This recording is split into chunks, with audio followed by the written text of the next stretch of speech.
What's going on, guys? It's Greg here, aka NYPrepper. It is Thursday, August 13th, 2026, and I have some breaking news to share with you guys. Right now it is 14:18 Eastern Time here in the United States, and I wanted to update you guys with the latest on Iran and Europe and other breaking news from around the world. So yesterday was a very busy day for U.S. nuclear forces. There were multiple high priority nuclear codes transmitted yesterday known as Skymaster messages. And if you don't know what a Skymaster message is, you can just do a quick Google search and figure it out yourself. But it's essentially the second highest priority nuclear code aside from a Sky King and launch orders to actually launch nukes. Okay, Skymaster messages are thought to be high priority targeting codes, and my moderators heard at least 10 of them yesterday, and over 70 standard nuclear codes. The average for standard codes in 24 hours is maybe 5 or 10 if it's just like, peacetime. And if something's happening, it could go up to like 40 or 50. And yesterday we heard almost 80 of them, plus 10 of the high priority ones. Now, in addition to that, we also had this aerial refueler looping over Whiteman Air Force Base, which is the home of our stealth bombers. And then also there was news that Trump was canceling his trip to Bedminster, New Jersey this weekend, and he's going to be staying in Washington, D.C. Now, Bedminster is his golf club, and we know that Trump never stays in the White House or Washington, D.C. over the weekend. So for him to stay in the White House over the weekend means that something is going on. Either there's a security risk at Bedminster, maybe the Iranians are planning an attack, or something is about to go down militarily somewhere, and he's got to be in the White House, and that would explain all the Skymasters yesterday, and then the aerial refueler flying low over Whiteman. And here we have a screenshot showing all the critical planes that were airborne yesterday during this massive event where U.S. nuclear forces were transmitting almost 100 nuclear codes. We had a nuclear war command and control plane off the coast of Texas doing hundreds of loops here, communicating with submerged nuclear-armed submarines using their trailing wire antenna. Here you can see the aerial refueler that took off from Offutt Air Base and went straight to Whiteman where the stealth bombers are. So this isn't just a standard aerial refueler. This one came from Offutt, which is home of Strategic Command, and it went straight to Whiteman. Okay. Then also a nuke sniffer flew up to the Upper Peninsula of Michigan, and then there was also a presidential doomsday plane that flew to Georgia from Offutt Air Base last night.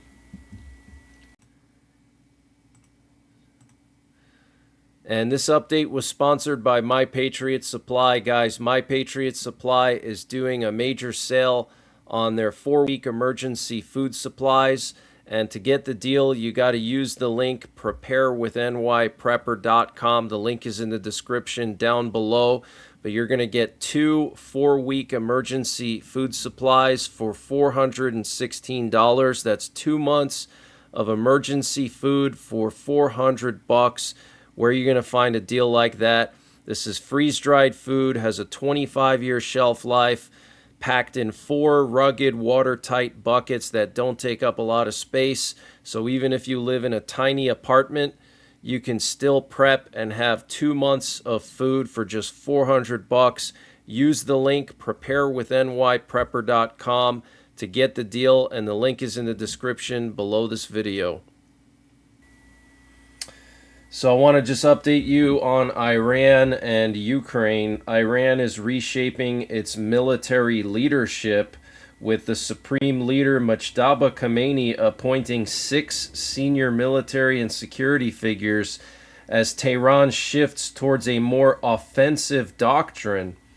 IRGC General Mohammad Naqvi said the new approach would move Iran away from a primarily defensive posture towards faster decision-making, unified command, and direct action against perceived enemies. Wow.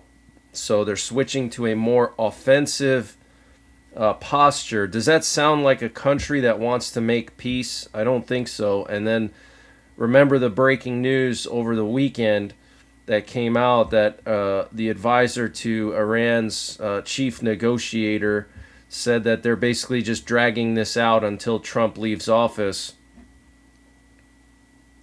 And the Israeli Prime Minister Benjamin Netanyahu formally rejected Washington's 15-point Gaza peace plan.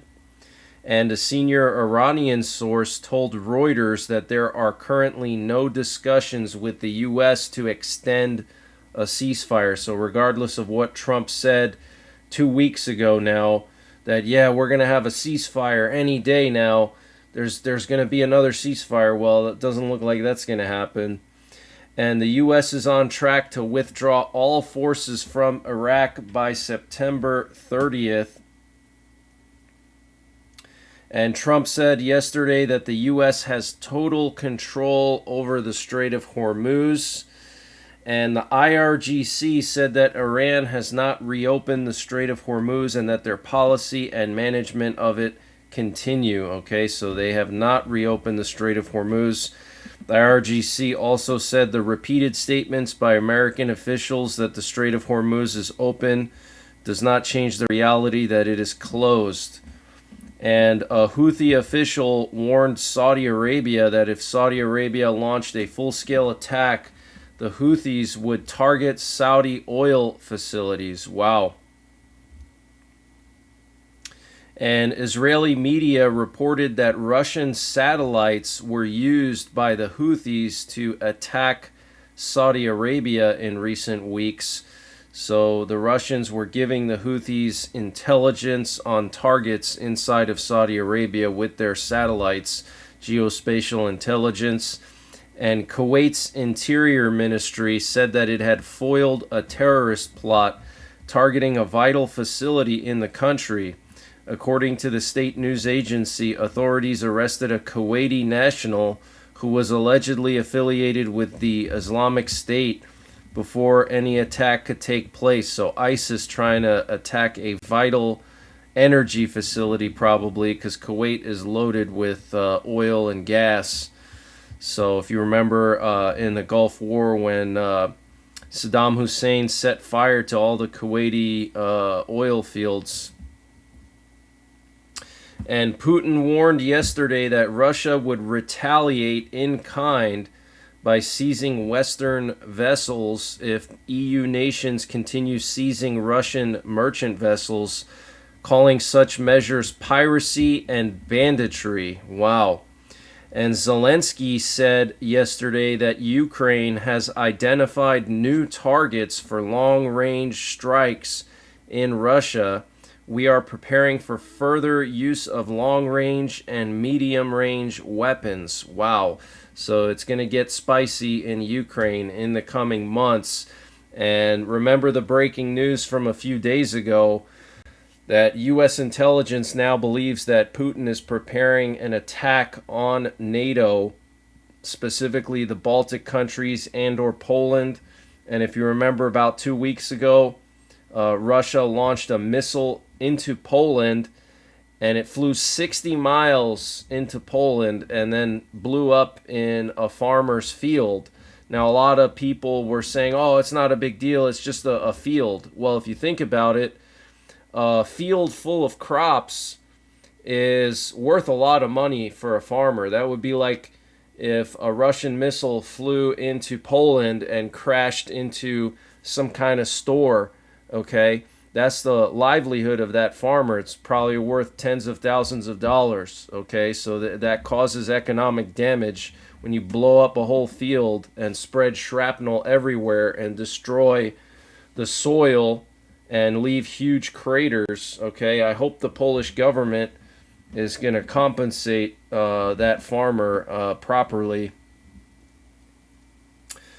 And Zelensky says Ukraine has only a fraction of the Patriot missiles needed to counter growing Russian ballistic missile attacks, urging Washington to substantially expand supplies. So Putin, he's been kind of hanging back.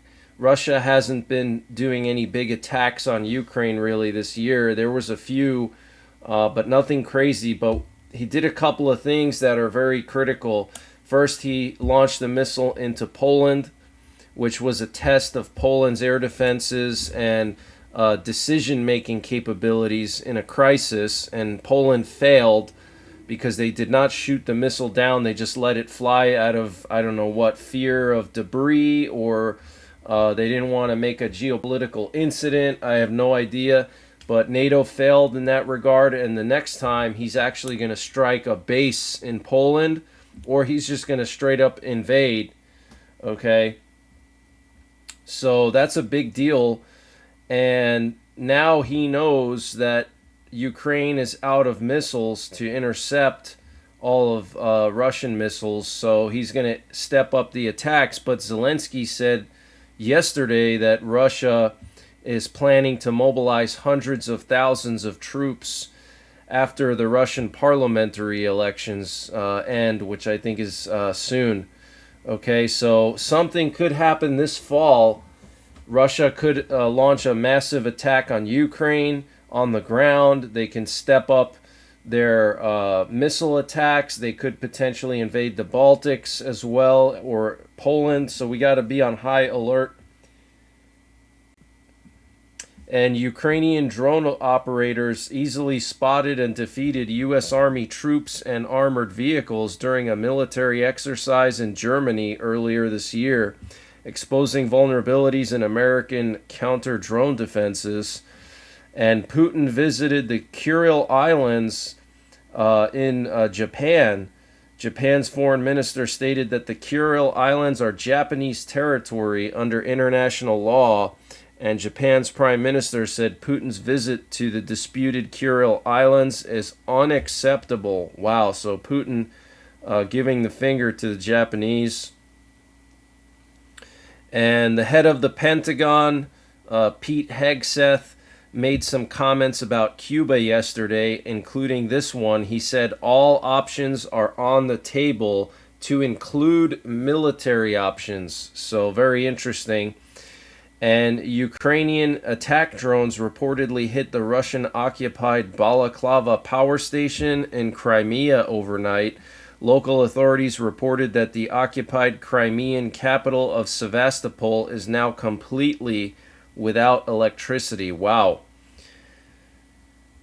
And the Gazprom Salavat complex, one of Russia's largest oil and petrochemical refineries, is currently on fire following a Ukrainian drone attack this morning.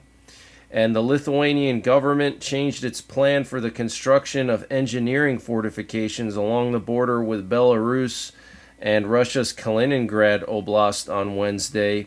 A new security strip 20 meters wide is planned there, and in the operational areas designed by the military, strips 150 meters wide. So they're basically talking about a defense line along the border of Belarus and Russia. And essentially they're going to expand it from 20 meters to 150 meters. But that's not going to do anything, guys. Lithuania has a very tiny military. There's no NATO detachments there, or very few NATO brigades that could come and help. So Lithuania is at risk, and I think Russia's going to make the move.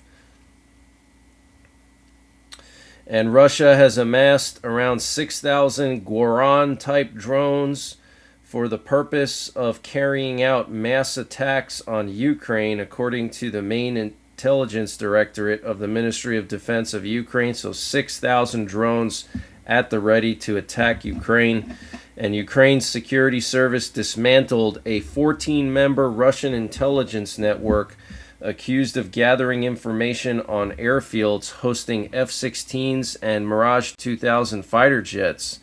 The network allegedly tracked aircraft movement, photographed military facilities, and passed intelligence to Russia's military intelligence agency. Wow. And Ukrainian strikes have severely disrupted Wildberries, which is like the Russian version of Amazon, destroying or damaging more than 20 warehouses and goods worth an estimated 480 billion hryvnias, or roughly 11 billion US dollars, while Russian sellers and pickup point operators face mounting losses. Wow, $11.5 billion in damage. That is huge. And Zelensky says that just 50% of America's Patriot missile stockpile could help Ukraine survive the winter as Russia ramps up ballistic missile attacks. Ukraine currently has only around 1% of U.S. stocks, he told CNN, adding that 10% could allow Kyiv to stop all Russian ballistic missiles. But here's the problem. We used over 50% of our Patriot missiles fighting against Iran, and we have nothing to show for it there. So, yeah, Ukraine is basically on their own now. It's going to... and Russia's not stupid. They're going to exploit this, okay? So what Russia's going to do is they're going to save all their missiles and all their drones, and they're going to wait for the weather to get cold. And once the weather gets cold, then they're going to launch the big attacks to do maximum damage to their society and suffering to the Ukrainian people, to force them to survive with no electricity and no energy and no infrastructure in the dead of winter in Ukraine, which can get down to, you know, minus 20, minus 30, sometimes minus 40 during cold snaps. And Democrat senators demanded an inquiry into the conditions aboard the USS Abraham Lincoln following reports that conditions have deteriorated to the point that multiple sailors have attempted to jump into the sea, according to AFP News. Senator Richard Blumenthal sent a letter to Pete Hegseth voicing his concerns for the sailors, and Senator Ruben Gallego also called for an official oversight visit with the bipartisan Senate delegation to the USS Lincoln. Wow.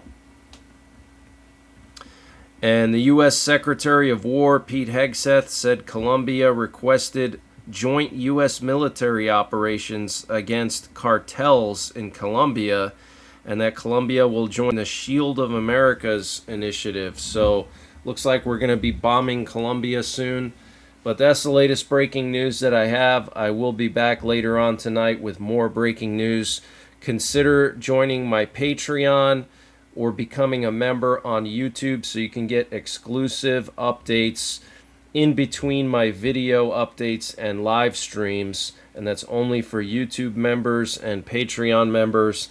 And Patreon members get these videos first and without any advertisements.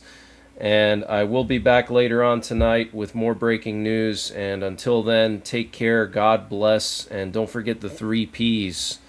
Prepare, practice, and persevere.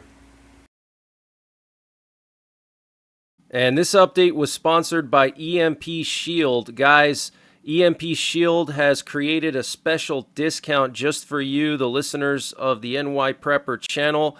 If you go to empshield.com and use the promo code NYPrepper, you can get 15% off your entire order. And why do you need an EMP Shield? Well, this is a special device to protect your vehicle, your RV, your solar generators, your radios from an electromagnetic pulse, which could be caused by a solar flare or potentially a rogue country like North Korea detonating an electromagnetic pulse weapon over the United States that's mounted onto a satellite. So protect your vehicles, protect your RV, protect your radios, protect your generators with an EMP Shield. Use my promo code NYPrepper to get 15% off. Installation is super simple. This is a veteran-owned business, 100% American-made, and the EMP Shields have been tested by the military, okay? And free shipping is included to the entire continental United States. And the link and the promo code are in the description below this video.